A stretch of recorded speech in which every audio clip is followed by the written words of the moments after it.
在要执行什么任务？他现在要执行垃圾分类。垃圾分类，我一定总某会紧张吗？总店长。总店总为什么很紧张？因为他现在在执行垃圾分类的时候，前面的光感应器因为灯光的不一样，他所执行的成功率也会有所偏斜。机器人出发，要把不同颜色的色块打进指定区域做垃圾分类，是状况连连。这个就是他，就是我们在转弯的时候，旁边那个齿轮去卡到脚踩。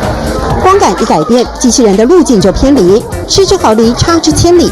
同学们一次又一次重新设定程式，排除变数，考验应变能力。是学习碰到问题怎么样去解决问题，这是最重要的。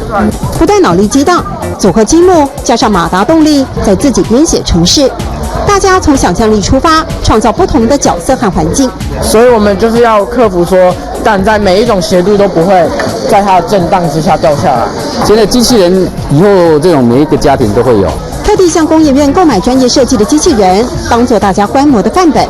军艺高中斥资300万成立这个机器人教室，不读后校内学生也让附近国中小学生一起上课。好，我们今天就是做机器人的话，它的主体跟之前的车型不太一样啊。你们打开那个投影片，然后看它的那个里面有图片解说，是让小朋友尽早接触这个机器人这一块哈。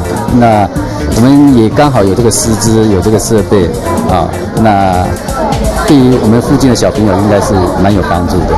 在每个环节培养逻辑思考跟解决问题的能力。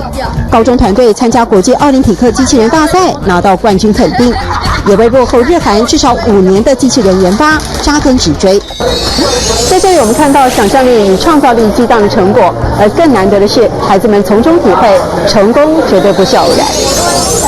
mỗi kinh giống mỏ, đóng kinh giống, mỗi kinh giống mỏ, đóng kinh giống.